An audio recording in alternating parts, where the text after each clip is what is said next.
Welcome to the church, volume 2. Exclusive 213. Got my nephew Nate Dogg in the house. Nate Dogg, holla at him. Where you at? Riding in my car. Workout breakdown. On the whiteboard here, I have a typical CrossFit workout. We have the hero workout DT, 5 rounds for time, 12 deadlifts, 9 hang power cleans, 6 shoulder to overheads. The RX weight, standardized weight, is 70 kilos males, 50 for the ladies. And I've put on 4 archetypes of athletes and how they kind of work their way through the board, just to give you some insight on how to navigate a workout. It might not necessarily be this workout, but the same kind of principles apply. There should be other different considerations for differing workouts, but for this specifically, I'll break down the differences of the 4 athletes and the pathway of which they get there, and kind of who's that suited to in either a class or a competition setting. So again, we talked about 12 deadlifts, 9 hang power cleans, and 6 shoulder to overheads. In this, if you can see these numbers across the board, this first number here is going to represent the time that it takes to complete a round. They'll also have that same number there, but then they'll have the second number in the box for the total time on the clock. So in round 1, you have athlete number 1 going off at 30 seconds for the round. By all means, that is achievable for this rep scheme. Athlete number 2 is at 1 minute for that first round. Athlete 3, 45 seconds, and athlete 4, 50 seconds. When you're looking at something like 45 seconds or 50 seconds, there's plenty of time in that window to have rest periods between the deadlifts and hang power cleans, between the hang power cleans and the overheads. If you're performing a 1 minute, you can definitely break these up into multiple sets. You might go 4 hang cleans, 4 hang cleans, and then the 9th to go into the overheads. Obviously, one of our concepts for this workout specifically is we want to try and do the overheads unbroken every single time we pick up the barbell to get to that point. Unless, of course, you might be in your last round stretching to get that last rep out or something like that. But essentially, athlete 2 has double the work time as athlete 1 for the first round. So what quite frankly could happen is if athlete number 1 was able to stay at this pace, they'd be completing their second round as athlete number 2 is completing their first round. So there's a lot to think about here, especially if you're in a competition setting and you're watching the line of people. We often look at, oh, they're 12 deadlifts ahead of me, and almost forget to think that's only 15 seconds. So there's a little bit of discrepancy when I'm focusing on time versus reps versus the movement that's acquired that rep. If you had a leaderboard and the last movement was double unders and somebody got 30 double unders ahead of you, but the score showed up in an AMRAP as someone got 530 reps and someone got 500. You're like, wow, 30 reps less than this person. Well, obviously, 30 reps on double unders is going to be a lot less than 30 reps on ring muscle ups, but it's going to visually look the same on the leaderboard, except that 30 reps of double unders is only going to take somewhere between 15 to 20 seconds. However, we are carrying on here. Round 2.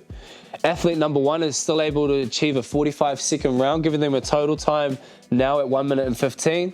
Athlete number 2 is consistent, and we're just going to run athlete 2 all the way down the board.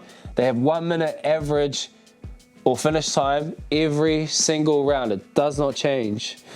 Athlete number 3, first round 45 seconds, second round is a little bit of a fall off here, 55 seconds. And then athlete number 4, 50 to 55 seconds. And it's a little bit of a drop off. So at this point in time, we still have athlete number 1 in the win or in the lead. 45 seconds behind that, which is still only the pace of their slowest round so far, is athlete number 2. Completion time at 2 minutes. Athlete number 3 at 1 minute 40. And athlete number 4 at 1 minute and 45 seconds. So at this point, athlete number 4 is second to last. Athlete number 2 is last, and 3, third place. Sorry, second. And then athlete number 1 still in the lead. Athlete number 1, now this time, has a considerable drop off from 45 seconds to 1 minute 10. Now 1 minute 10 still being faster than the rounds of the others. However, in comparison, the drop off has become quite large and dramatic. So still a total time finish here of 2 minutes and 15 seconds. Athlete number 2 at 3 minutes. number 3 at 3 minutes, and we've evened the board here because their time has come down to 120. So now we complete the third round in, drop the bar on the overhead at the same time. Athlete number 4, 2 minutes and 45 seconds. So yes, slower round, but now it's kind of overtaken athlete number 3, and it's stretching the marker off them a little bit. We head into the 4th round.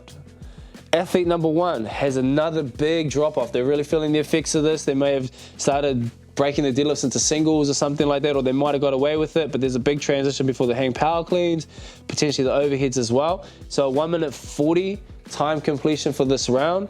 They are still in the lead at 3 minutes 55 total time. Athlete number 2, Mr. Consistent, 1 minute per round, has led them to 4 minutes.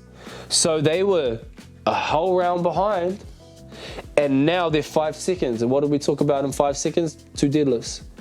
So we've really caught up here. Athlete number 3, 1 minute and 25 seconds, still only a minor drop from the previous round, but we're heading out to 4 minutes and 25. And then athlete number 4, 1 minute and 20 seconds, leading them to 4:05. So current leader, 2nd place, 3rd place, dropped to the back at 4th place. Athlete number 1 dug themselves into a hole. 30 seconds, 45 seconds, have ended up at 2 minutes and 10 seconds per round. Total time finish of 6 minutes and 5 seconds. Mr. Consistent, 1 minute per round, 5 minutes. A whole minute faster than this time, but didn't overtake them until probably the deadlifts in the round of 5. So that means you had to see 80% or more of the workout before you recognized that your game plan was a good game plan. Athlete number 3, 5 minutes and 55 seconds, so just a minor drop off from the round previously, but still managed to jump over athlete number 1. And athlete number 4 knew their body really, really well. Yes, had a drop off, but it allowed them to keep enough in the tank to make their last round the fastest round. And they were able to get a 45-second round for a total completion time of 4 minutes and 50 seconds, which gives them the win. 1st place, Mr. Consistent, 2nd place, athlete number 3, 3rd place, and athlete number 1, 4th place. So essentially, athlete number 1 leads the workout for the first 4 rounds, and we've gone out too fast, too hot, and we've just dropped off the pace a little bit. One workout that comes to my mind, I don't even remember who the athlete was. The female side on the event number 1, semi-finals workout, 5 rounds, 800 meter run, 10 clean and jerks at whatever region Tia Tumi was in 2024. I think 3rd place female, ran out a hot race, and by round 4 just started dropping back. I don't want to single that person out like that, but that's just a visual that you can go and see. So there are different archetypes here, and this pacing here, does that mean that that's all bad? No. Does that mean that this person is less fit than these other people? No, their pathway may have not just been that well thought through. Also, if the workout was a little bit different and only 4 rounds, their capacity was enough to hold the lead there. Although Mr. Consistent can pull this off, we probably could jump that up 5 seconds per round. It's never a bad idea just to kind of regress a little bit through the rounds as well and leave some in the tank to see if we can give a little bit later on in the piece. But the whole process and element of this is don't shoot your shot too early. Trust in your own processes. Know your body, know your workout, and just know where you can race your own race. And I think that that's what sticks out most here. So I'll leave you with this. You can't win the workout in the first round, but you can definitely lose the workout in the first round.